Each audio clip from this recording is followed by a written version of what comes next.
이 시간 주 앞에 나오신 우리 모든 광림의 권속들 가운데 우리 주의 평강과 은혜가 넘쳐나게 되시게 주님의 이름으로 축원합니다. 우리 이 시간 옆에 분들과 같이 함께 인사하시겠습니다. 축복하며 인사하실 때 하나님께서 당신을 사랑하십니다. 인사하시겠습니다.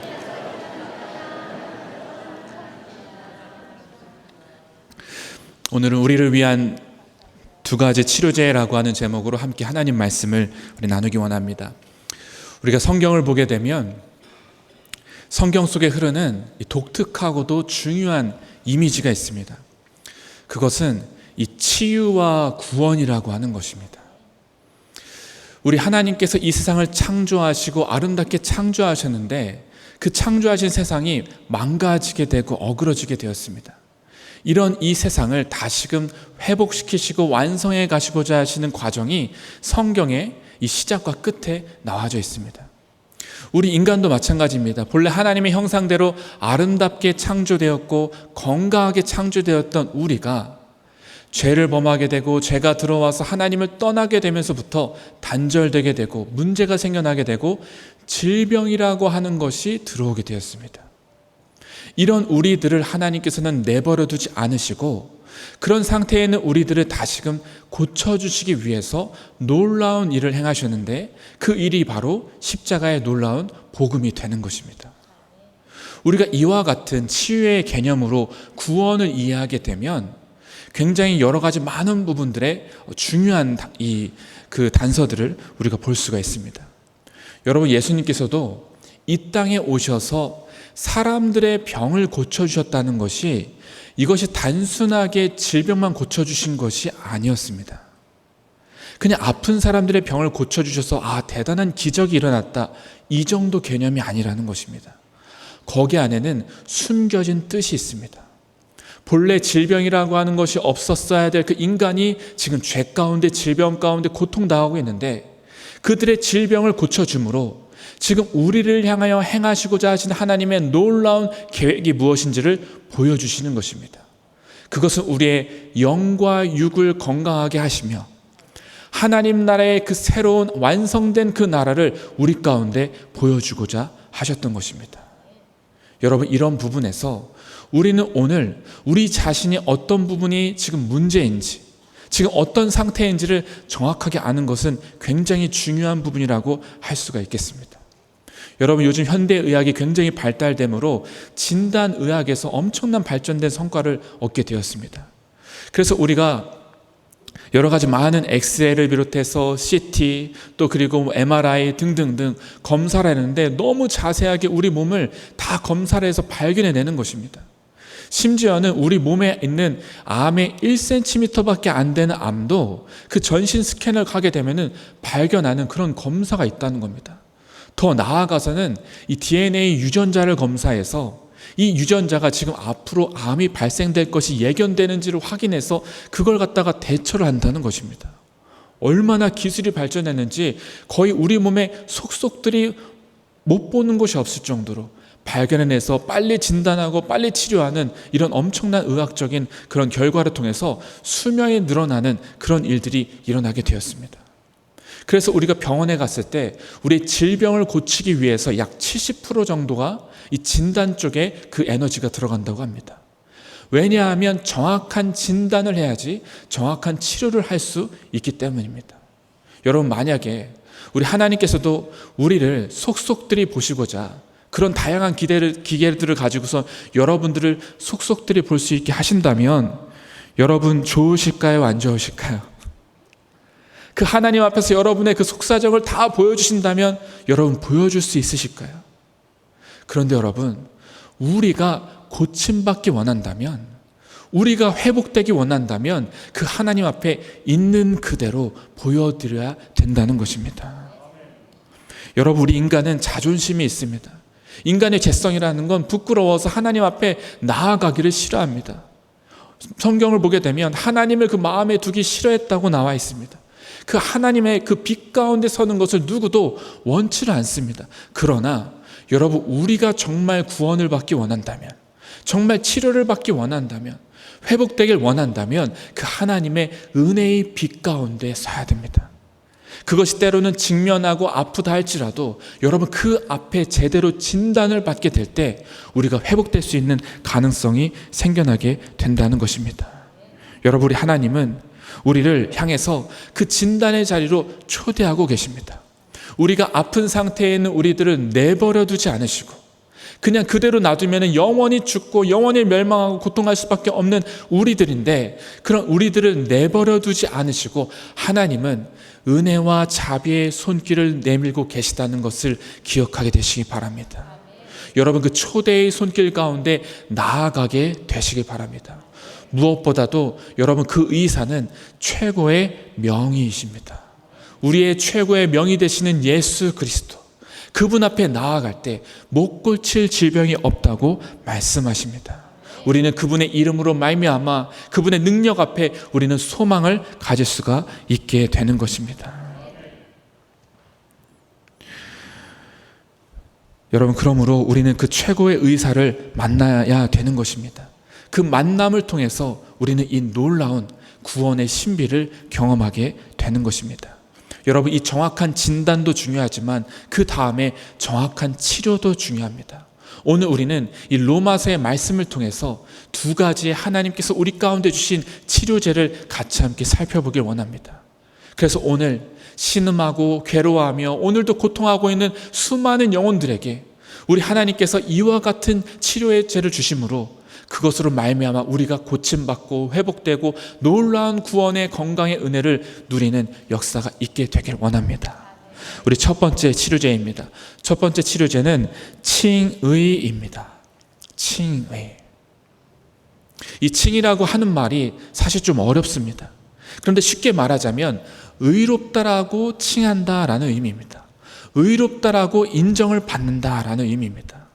이 마틴 루터가 종교개혁을 했을 때 이신칭이라고 하는 그런 말을 했습니다. 믿음으로 말미암아 의롭다라고 하는 인정을 받게 된다라고 하는 중요한 그런 이야기를 했습니다.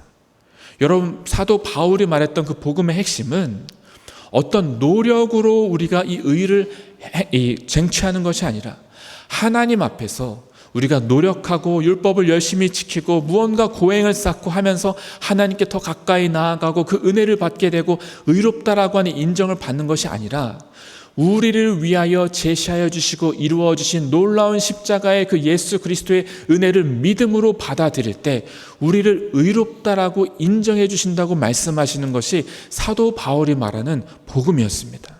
이것은 마틴 루터가 다시금 회복하게 된 것이 종교개혁이었습니다.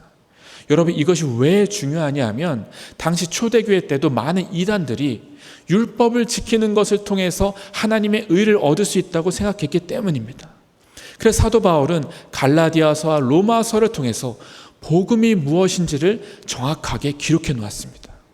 그런데 사도 바울이 이 로마서에서 복음을 설명하는데 그 복음의 진술을 설명할 때 독특한 특징이 있습니다. 그것은 뭐냐 하면 우리 안에 있는 무엇이 문제가 되는지에 대한 죄에 대한 것을 아주 실상을 그대로 있는 대로 밝히 드러내게 된다는 겁니다. 우리가 얼마나 죄인인지, 얼마나 문제가 많은지를 사도 바울은 로마서의 초반에서 있는 그대로 폭격을 퍼붓듯이 얘기하고 있습니다. 왜 이렇게 우리 가운데 잘못을 자꾸 얘기하면서 우리가 죄인인 것을 말하는 것일까요? 모든 사람이 죄를 범하였으며 하나님의 영광에 이르지 못하더니, 왜 이 의인은 하나도 없으니 하나도 없다고 말씀하면서 우리 안에 이 죄악된 것들을 다 있는 그대로 드러내는 것일까요? 그것은 이 진단이 정확하게 될 때 치료할 수 있기 때문입니다. 하나님 앞에서 우리의 실상이 정확하게 인식이 될 때 우리가 구원을 받을 수 있기 때문입니다. 여러분, 우리는 하나님 앞에서 이 직면하는 시간이 반드시 있어야 됩니다. 여러분, 우리가 지금까지 살면서 나는 말할 수 없는 죄인이다 라고 하는 것을 느껴본 적이 없으셨다면, 정말 나는 이 세상에서 구제불능 같은 정말 너무너무나 연약한 죄인이다 라는 것이 마음 깊이 깨달아지면서 통회하고 자복하는 시간이 없으셨다면 여러분, 십자가 앞에 서는 시간이 있으셨는지를 생각해 보셔야 됩니다. 십자가의 복음을 만나게 되면 그 은혜의 빛 가운데 우리 자신의 실상을 볼 수밖에 없습니다. 그래서 우리 자신의 죄인됨, 그 죄악된 것에 대해서 애통해야 할 수밖에 없는 그 말할 수 없는 죄인됨을 느끼게 되어져 있습니다. 이것이 없었다는 것은 지금 진단이 이루어지지 않았다는 것입니다. 여러분, 지금 사도 바울은 우리를 지금 이렇게 치료하는 과정 가운데로 이끌어가길 원합니다. 근데 그러려면 이 진단이 일어난 다음에 그 다음에 일어나는 하나님의 의로운 은혜가 무엇인지를 칭의를 통해서 말씀하고 계시는 것입니다. 이 칭의라고 하는 것은 의로운 자격이 있어서 의롭다고 하는 것이 아닙니다. 여전히 죄인입니다. 여전히 문제가 많습니다. 여전히 연약합니다. 그런데 십자가의 은혜 앞에 나아갔더니, 그 은혜를 믿었더니 하나님이 죄를 용서해 주시는 겁니다. 죄가 없다고 인정해 주시는 것입니다. 하나님의 의로운 자라고 하는 칭함을 받게 된다는 것입니다. 여러분, 그 순간 이 사람의 신분이 바뀌게 됩니다. 그전에는 죄인이었으나, 영원히 죽을 수밖에 없는 소망 없는 자였으나 이제는 하나님의 아들, 딸들이 되는 것입니다. 하나님의 자녀, 하나님의 인정받는 그 자녀로 신분이 완전히 바뀌게 되며 천국 백성으로 나아가게 된다는 것입니다. 여러분, 그 죄악됨, 그 죄인됨에서 여러분 머물러 있었다면 그대로 심판을 당하게 되어 있습니다. 이 법정 용어 같은 것을 쓰고 있는 것인데 그대로 심판을 당하면서 재판이 기다리고 있습니다. 그런데 칭의라고 하는 은혜가 임하게 될 때 그 재판이 있지 않게 된다는 겁니다. 그 재판이 없다는 것입니다. 하나님이 인정하셨기 때문에. 그래서 시편 32편 1절 말씀에 허물의 사함을 받고 자신의 죄가 가려진 자는 복이 있도다. 여러분, 우리 안에 여전히 죄가 많으나 하나님이 우리에게 우리의 죄를 용서해 주시고 의롭다라고 인정해 주시는 은혜가 임하게 되었다면 이것은 엄청난 은혜인 것입니다. 여러분, 우리는 우리 자신이 이것을 해결할 수 있는 능력이 없습니다. 외부로부터의 은혜가 임해야 됩니다. 여러분, 하나님은 은혜롭고 노하기를 더디하시고 자비로우시고 인자와 그 사랑에 무한하신 그 하나님께서 우리에게 다가오셔서 십자가의 놀라운 사랑으로 우리를 안아주셔서 인정해 주시기 때문에, 의롭지 않은데도 불구하고 인정해 주시기 때문에 칭의의 은혜로 의롭다라고 하는 인정으로 나아갈 수 있게 된다는 것입니다. 여러분, 이것을 24절에서 속량이라고 하는 단어로 이렇게 표현하셨습니다. 그리스도 예수 안에 있는 속량으로 말미암아 하나님의 은혜로 값없이 의롭다 하심을 얻은 자 되었느니라. 여러분, 이 속량이라고 하는 단어는 로마에서 이 노예 제도에서 썼던 단어였습니다. 로마 이 시대 때는 노예가 인구가 100만 명이면 이 노예 퍼센테이지가 20%가 됐습니다. 굉장히 많은 노예들이 있었습니다. 그 노예들을 사고 파는 이 노예 시장들이 있었습니다. 이 노예들 중에서도 이 등급이 나눠집니다. 그러면서 서로 막 가격을 매기고 흥정을 막 합니다. 그런데 속량이라고 하는 것이 무엇이냐면 이 노예에 대한 값이 있습니다. 그 값을 치르고 그 노예를 산다는 것입니다. 어느 날 그 누군가가 그 곳을 지나가는데 이 노예의 값은 이것밖에 되지 않는데 그것을 더 뛰어넘는 말할 수 없는 엄청난 금액을 지불하고 이 노예를 샀다는 것입니다. 이게 바로 속량인데 우리가 바로 그렇게 됐다는 것입니다. 우리는 여전히 구제불능이고 문제가 많은데 가격은 이것밖에 되지도 않는데 하나님은 그것보다도 더 말할 수 없는 예수 그리스도의 십자가의 그 값을 치르시고 우리를 속량하셔서 사셨다는 것입니다. 그래서 죄악되고 문제가 많고 묶여 있었던 것에서 자유하게 되고 해방되게 되고 구원을 받게 되고 영원한 생명을 얻게 되고 하나님의 자녀가 되는 놀라운 은혜로 살 수 있는 길이 열려지게 되었다는 것입니다. 여러분, 이 칭의라고 하는 것은 우리가 믿는 순간 즉각적으로 일어나게 됩니다. 믿는 순간 바로 신분이 바뀌는 것입니다. 하나님의 자녀로 바로 그렇게 이어지게 되는 것입니다. 찰스 시몬이라고 하는 19세기 설교가는 이렇게 이야기했습니다. 내가 주목해서 보기를 원했던 것은 두 가지밖에 없다. 하나는 나 자신의 불결함이고 다른 하나는 예수 그리스도의 얼굴에 나타난 하나님의 영광이다. 나는 항상 이 두 가지를 같이 보아야 한다고 생각했다.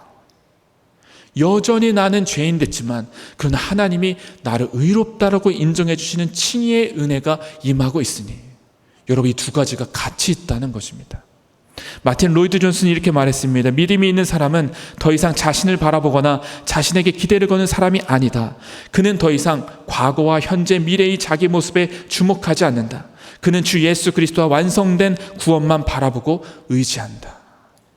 여러분, 오늘날 현대인들 중에 수많은 사람들이 왜 그렇게 고통하고 아파하는지 아십니까?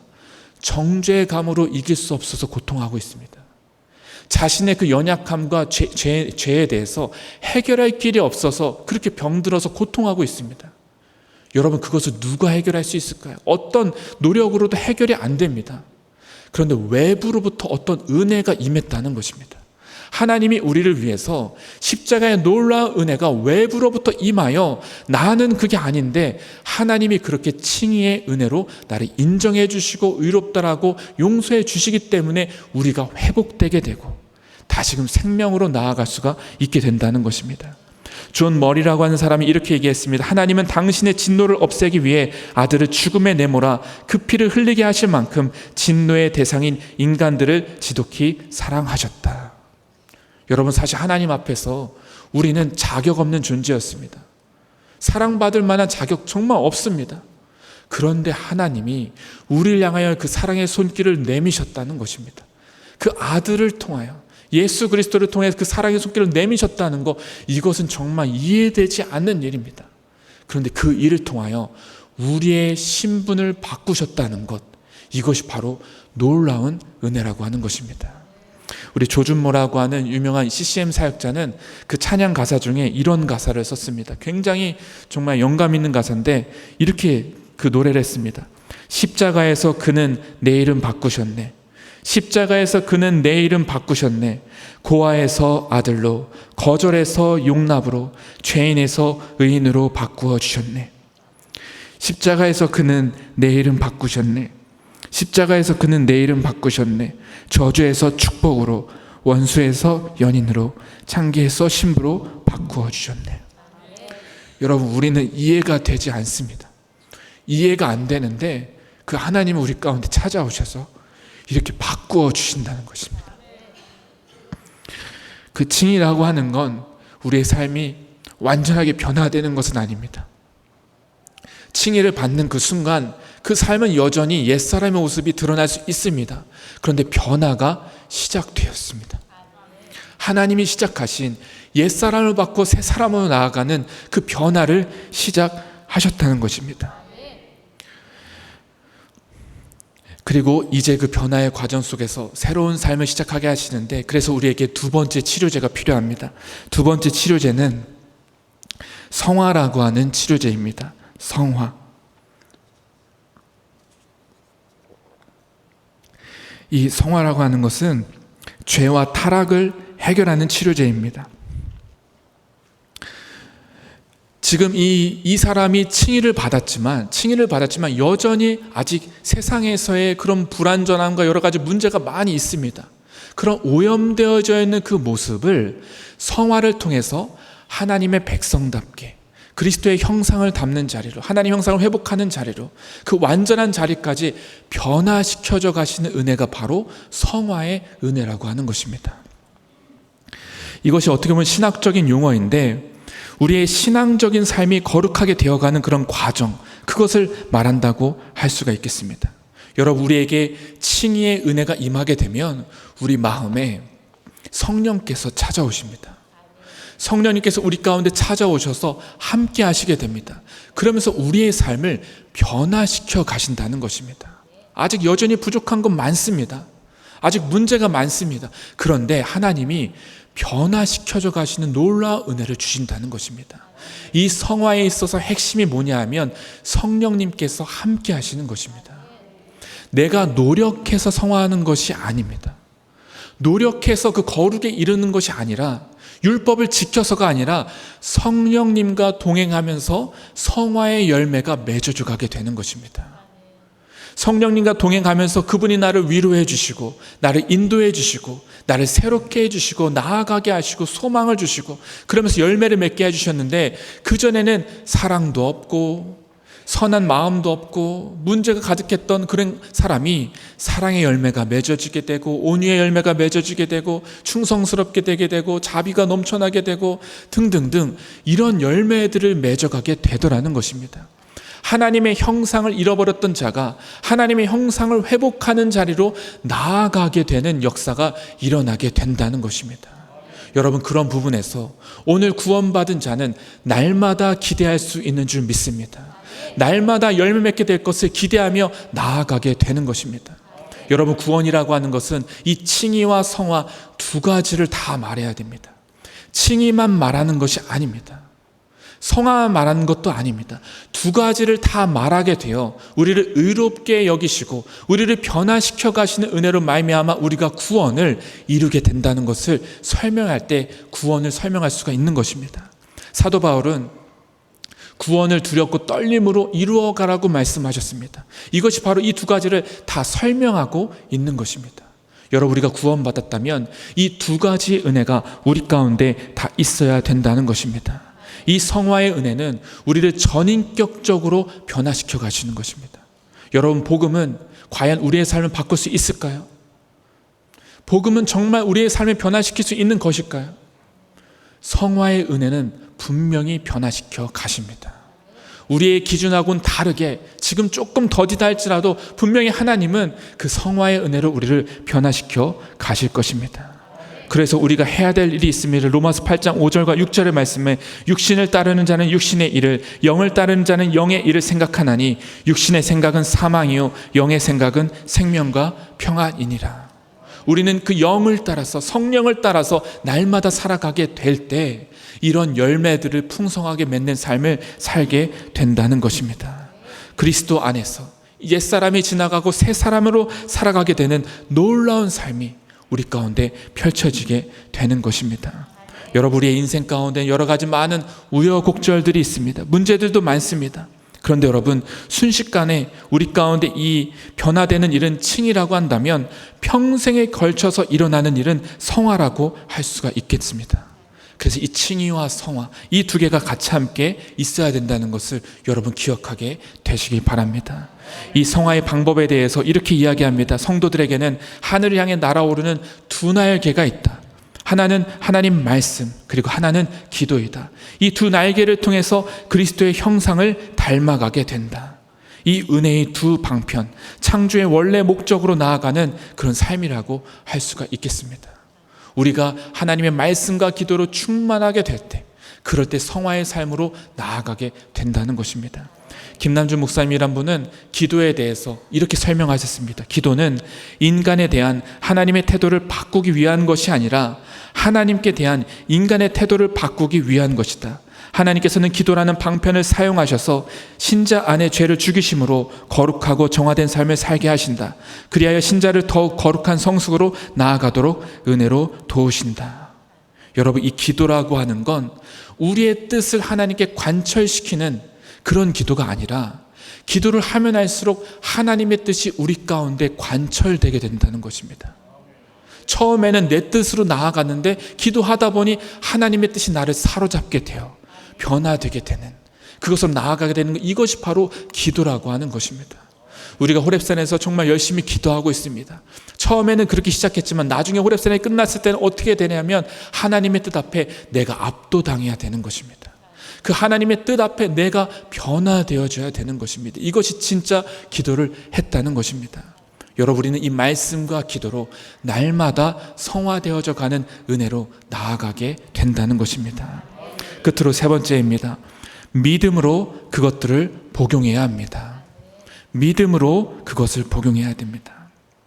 여러분, 우리가 병원에 가서 좋은 의사를 만나서 내가 어디가 아픈지를 정확하게 잘 진단하고 잘 치료제를 처방을 받았습니다. 그런데 여러분, 약국에 가서 그 처방전을 내고선 약을 타지 않고 약을 먹지 않으면 그 사람의 아픈 것이 고쳐질 수 있을까요?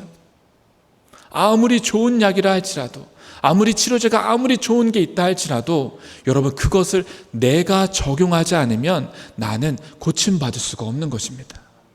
그것이 내 것이 되도록 복용해야 된다는 것입니다. 칭의와 성화의 은혜가 너무너무나 귀한 은혜이고 하나님 주시는 너무나 특별한 은혜이지만 그것을 단순히 이론으로만 알고 나와는 상관없이 알고 있다면 내 삶에는 아무 일도 일어나지 않는 것입니다. 여러분, 이것을 어떻게 하면 우리가 복용할 수 있을까요? 성경은 믿음으로 말미암아 그것을 취한다고 말씀하고 계십니다. 로마서 1장 17절 말씀에 복음에는 하나님의 의가 나타나서 믿음으로 믿음에 이르게 하나니 기록된 바 오직 의인은 믿음으로 말미암아 살리람과 같으니라. 오늘도 로마서 3장 22절 말씀에서도 곧 예수 그리스도를 믿음으로 말미암아 모든 믿는 자에게 미치는 하나님의 의인이 차별이 없느니라. 여러분, 우리 가운데 이 차별 없는 놀라운 은혜를 주시는데 그 은혜는 믿는 자에게 주신다는 것입니다. 믿음으로 반응하며 십자가 앞에, 은혜 앞에 나아가는 자. 믿음이라는 것이 너무나 쉬운 것처럼 보이지만 여러분, 그 믿음이 우리 가운데 주어져서 믿음으로 반응하며 나아갈 때 생각지도 못한 일이 여러분의 삶 가운데 일어나게 되는 것입니다. 존 웨슬리 목사님도 그랬습니다. 존 웨슬리 목사님도 과거에 그렇게 신학교를 다니고 그렇게 신앙생활을 열심히 하였지만 율법적인 신앙으로 신앙생활을 했을 뿐이었습니다. 그러던 어느 날 수요 예배를 드리는 자리에 한 평신도가 루터의 로마서 주석을 거기서 읽는 중에, 그것을 듣는 중에 이상하게 마음이 믿어졌더라는 것입니다. 그 이전에도 복음을 알고 있었습니다. 그런데 그 순간 믿음으로 말미암아 우리가 의롭게 된다는 것이 믿어졌다는 것입니다. 칭의의 은혜가. 이게 노력이 아니구나, 믿음이었구나. 그 순간 그 십자가의 은혜가 내 십자가가 되는 것이었습니다. 그 전까지 복음이라고 하는 것이 이론에서만 머물러 있었습니다. 그런데 그 순간 진정한 믿음으로 반응하게 되면서 십자가의 은혜가 내 십자가가 되는데, 그때부터 존 웨슬리 목사님은 새로운 놀라운 삶을 살게 되었습니다. 그리고 칭의의 은혜, 성화의 놀라운 은혜에 대해서 가는 곳마다 설교를 하게 되었습니다. 그리고 수많은 사람들이 거듭나고 변화되는 역사가 일어나게 되었던 것입니다. 여러분, 우리가 다 알고 있다고 생각하지만 여러분, 중요한 것은 내가 오늘 그 칭의와 성화의 은혜를 누리고 있느냐인 것입니다. 여러분, 칭의로 인하여 여러분의 신분이 바뀌어지셨습니까? 성화의 은혜로 여러분이 지금 오늘도 변화되어져 가고 계십니까? 성령의 그 은혜 가운데 날마다 새롭게 나아가고 계십니까? 여러분, 이 칭의와 성화의 은혜는 우리가 마지막 그때까지, 주님 앞에 설 때까지 우리를 인도해 가실 것입니다. 그리고 끝까지 후회하지 않는, 실패하지 않는 삶을 살게 하실 줄로 믿습니다.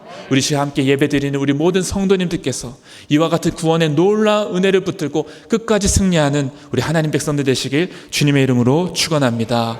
우리 같이 함께 기도하시겠습니다. 하나님 아버지, 우리를 향한 놀라운 사랑을 계획하시고 우리를 찾아오셔서 그 십자가의 놀라운 사랑으로 안으시며 칭의와 성화의 은혜를 주시니 감사를 드립니다. 주여, 우리가 이 은혜 가운데 거하게 하여 주시옵소서. 주여, 우리가 이 은혜를 누리게 하여 주시옵소서. 주님 만나는 그날까지 이 땅에서 우리의 삶이 칭의와 성화를 통해서 아름답게 변화되어져 가며 주님의 형상을 닮아가며 승리하는 삶이 되도록 우리를 축복하여 주시옵소서. 우리를 사랑하시며 우리를 인도하시는 우리 주 예수 그리스도의 이름으로 기도드렸습니다. 아멘.